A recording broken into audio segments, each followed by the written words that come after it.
दोस्तों, आज हम जिस अभिनेत्री की बात कर रहे हैं वो 80 और 90 के दशक की हिंदी सिनेमा की बेहद खूबसूरत और टैलेंटेड अदाकारा रह चुकी हैं।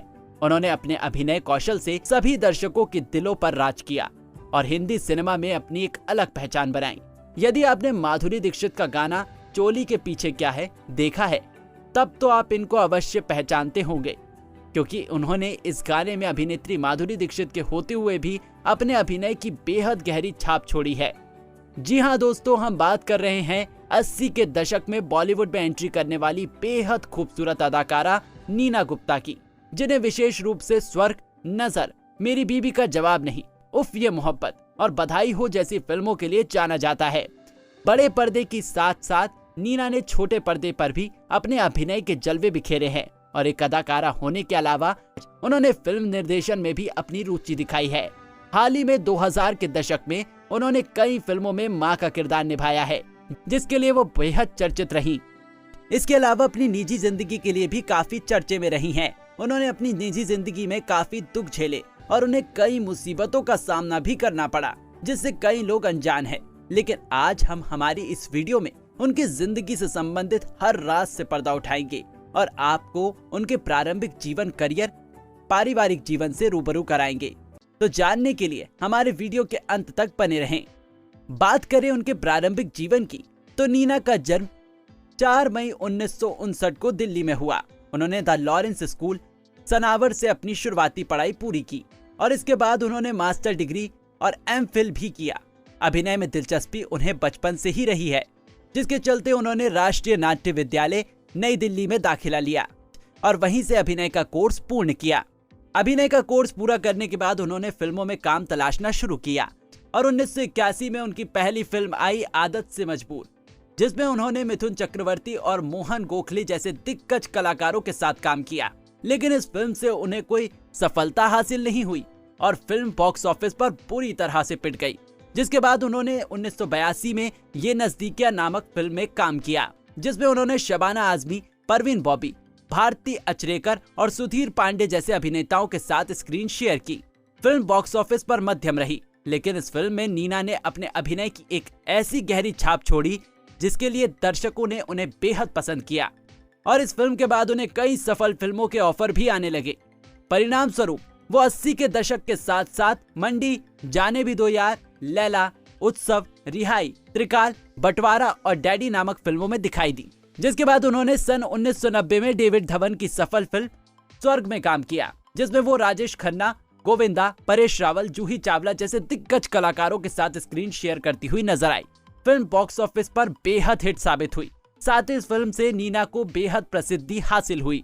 नीना ने 90 के दशक में कई फिल्मों में काम किया, जिसमें दृष्टि, यलगार, बलवान, जुल्म की अदालत, अंगार, कल की आवाज, खलनायक, अंत, सूरज का 7वां घोड़ा, जज्बात, दुश्मनी और उफ ये मोहब्बत जैसी फिल्में शामिल हैं। लेकिन उनका फिल्मों में शुरुआती सफर कुछ ज्यादा खास नहीं रहा, लेकिन उन्होंने अंतर्राष्ट्रीय फिल्मों में अच्छा खासा नाम कमाया। वो सन 1982 में आई फिल्म गांधी में महात्मा गांधी की भतीजी की भूमिका में नजर आई। उन्होंने मर्चेंट आइवरी प्रोडक्शन की कुछ अंतर्राष्ट्रीय फिल्में की, जिनमें सन 1988 में आई द डिसीवर्स और उसके बाद 1989 की मिर्जा गालिब, सन 1993 की इन कस्टडी और 1999 की कॉटन मैरी जैसी फिल्में शामिल हैं। इसके अलावा सन 1993 में आई सुपरहिट फिल्म खलनायक में नीना गुप्ता, इन्होंने माधुरी दीक्षित के साथ काम किया और इस फिल्म में उन्होंने एक सुपरहिट गाना चोली के पीछे में अपने अभिनय की बेहद छाप छोड़ी। ये गाना उस बेहद प्रसिद्ध हुआ और आज भी ये सदाबहार गानों में से एक माना जाता है। इन्होंने निर्देशन में भी अपनी रुचि दिखाई। उन्होंने टेलीविजन निर्देशक के रूप में कुछ टेलीविजन फिल्में जैसे लाजवंती और बाजार सीताराम भी बनाई, जिसके लिए उन्हें सर्वश्रेष्ठ पहली गैर फीचर फिल्म का राष्ट्रीय फिल्म पुरस्कार दिया गया। उन्होंने अपने करियर में सबसे बड़ा और शानदार किरदार निभाया बधाई हो में। इस फिल्म में उन्होंने एक बड़ी उम्र की गर्भवती मां का किरदार निभाया, जिसमें आयुष्मान खुराना उनके बड़े बेटे के किरदार में नजर आए। फिल्म में नीना ने बेहतरीन अभिनय किया और दर्शकों ने भी उनके अभिनय को बेहद सराहा। इस फिल्म के बाद दर्शकों के साथ साथ हिंदी सिनेमा में भी छा गयी। ये फिल्म बॉक्स ऑफिस पर बेहद सफल साबित हुई और इस फिल्म ने अच्छी खासी कमाई भी की। इसके अलावा नीना को फिल्म बधाई हो में निभाई गई बड़ी उम्र की गर्भवती मां के किरदार के लिए सर्वश्रेष्ठ अभिनेत्री के लिए स्क्रीन अवार्ड्स और फिल्म फेयर पुरस्कार से भी सम्मानित किया गया। साथ ही इस फिल्म से इनके फिल्मी करियर को आगे बढ़ने में बेहद मदद मिली और उन्होंने सन 2019 में शुभ मंगल, ज्यादा सावधान एवं 83 जैसी फिल्मों में मां का किरदार निभाया। फिल्मों के अलावा उन्होंने कई वेब सीरीज में भी काम किया, जिनमें 7 फेरे, महिला विशेष, दिल से दिया वचन, कहने को हमसफर है, मेड इन हेवन और पंचायत जैसी वेब सीरीज शामिल हैं। अपने अभिनय करियर के चलते उनका कई अभिनेताओं के साथ नाम जोड़ा गया, जिनमें फिल्म अभिनेता आलोकनाथ और फिल्म निर्माता शारंग देव शामिल हैं। लेकिन वेस्ट इंडीज भूतपूर्व क्रिकेट खिलाड़ी विवियन रिचर्ड के साथ रिश्ते को लेकर वो बेहद चर्चा में रही थी। ये उनकी जिंदगी के साथ साथ 80 के दशक का सबसे ज्यादा मशहूर किस्सा था, जिसने उस दौर में काफी सुर्खियां बटोरी। कहा जाता है कि ये रिश्ता लोगों और मीडिया के सामने तब आया जब 80 के दशक के दौरान दोनों को कलकत्ता के एक क्लब में एंट्री करने से रोक दिया गया, क्योंकि इन दोनों ने क्लब के नियमों के मुताबिक सही फुटवेयर नहीं पहने थे। नीना का ये रिलेशनशिप इसलिए भी खास था क्योंकि विवियन रिचर्ड जब नीना गुप्ता से मिले थे तो वो पहले से ही शादीशुदा इंसान थे, जो कि नीना शुरुआत से ही जानती थी, और विवियन रिचर्ड की शादीशुदा होने के बावजूद वो उनके साथ रिश्ते में रहीं। और इतना ही नहीं, वो विवियन के बच्चे की मां भी हैं, ये जानते हुए भी कि उनकी शादी विवियन से नहीं हो सकती। उन्होंने विवियन के बच्चे को जन्म दिया। लेकिन नीना और विवियन रिचर्ड का रिश्ता एक दायरे तक ही सिमट कर रह गया। दोनों की शादी नहीं हो पाई, लेकिन उन्होंने साल 1989 में एक बेटी मसाबा गुप्ता को जन्म दिया। विवियन रिचर्ड ही नीना गुप्ता की बेटी मसाबा के असली पिता हैं। बात करें मसाबा की, तो उन्होंने अपने शुरुआती जीवन मुंबई और वेस्ट इंडीज में गुजारा है। उन्होंने एक इंटरव्यू में बताया था कि वो बचपन में अपने पिता विवियन डे के साथ वेस्ट इंडीज आया जाया करती थी और उन्होंने अपने बचपन में अपने पिता के साथ बहुत यादगार समय बिताया है। वो अपने पिता के साथ बहुत क्लोज हैं। मसाबा के बचपन में जब उनके पिता कमेंट्री करने स्टेडियम जाते थे, तब वो उनके साथ जाती थी और कमेंट्री बॉक्स में ही सो जाती थी। सन 1990 में विवियन अपने देश वापस लौट गए थे, लेकिन इसके बाद भी वो कभी कभी अपनी बेटी और अपनी गर्लफ्रेंड नीना से मिलने भारत आते जाते रहते थे।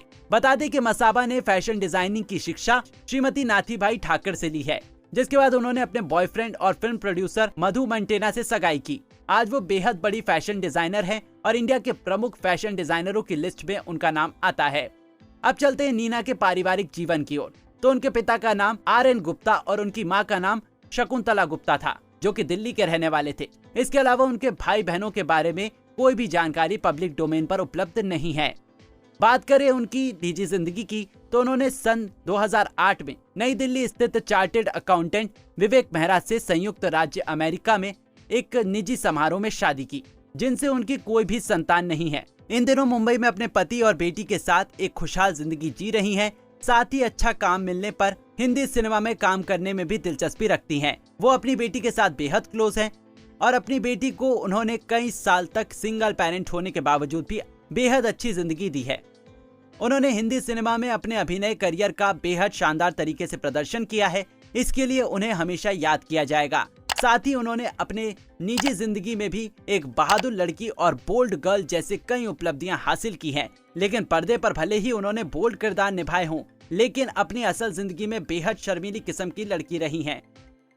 तो दोस्तों, यदि आपको हमारी ये वीडियो पसंद आई हो तो लाइक, शेयर और कमेंट जरूर करें। और अपने पसंदीदा एक्ट्रेस और एक्टर के बारे में जानना चाहते हैं तो हमारे चैनल को सब्सक्राइब करना ना भूलें। धन्यवाद।